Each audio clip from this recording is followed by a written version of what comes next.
The Family Computer was Nintendo's first self-manufactured, fully featured home console.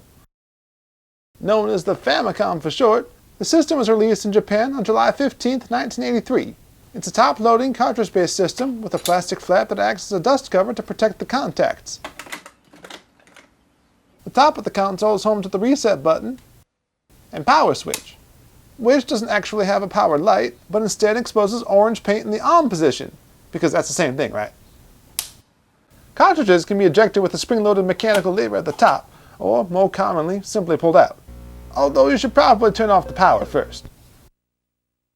The Player 1 controller features the familiar D-pad, select and start buttons, and A and B buttons in right to left order. The Player 2 controller is nearly identical, except instead of select and start, there is a microphone near the center, and a volume slider to control the input volume to the system. This feature only works with specific games, although as long as the microphone is turned on, you can hear whatever it's picking up through your TV.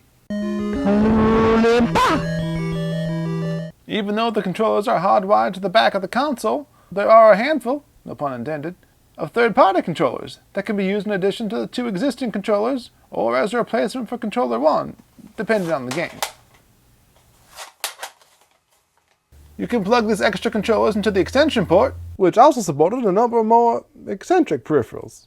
The light gun, the family keyboard, the Bandai Family Trainer, the Hypershot by Konami, the Famicom 3D system, the Power Glove, and many others. On the back are the AC power adapter port, the TV or game switch, a selector for channel 1 or channel 2, and an RF adapter for carrying the video and audio to your TV. The RF adapter is universal, like the adapters for most consoles, but if you got one for the original Famicom, it definitely matches the decor. However, actually tuning a TV to channel 1 or channel 2 could be tricky. Even though the Famicom uses the NTSC-J video output standard, its specifications don't quite line up with the NTSC standard of the US and Canada, requiring gamers to tune to channel 95 or 96 respectively in order to play on North American televisions.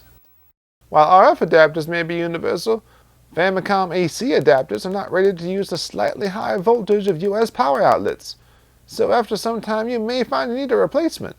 Even if you have an NES power adapter laying around, and even though it does fit, do not use it!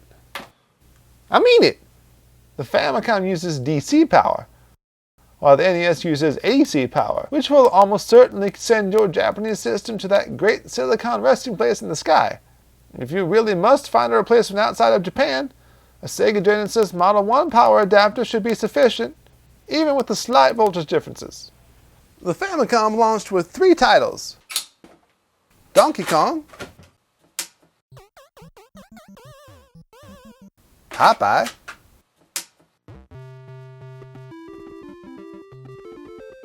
and Donkey Kong Jr.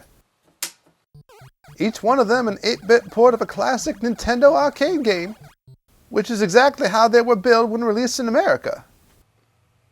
The Family Computer was succeeded by the 16-bit Super Famicom in 1990, and later redesigned and re-released as the NES-like AV Famicom in 1993, making it the longest-lived console of its generation. Of any generation, really. Oh, did I mention that the Famicom is the Japanese version of the Nintendo Entertainment System, released 2 years later in 1985? But that is another story entirely. Famicom Dojo.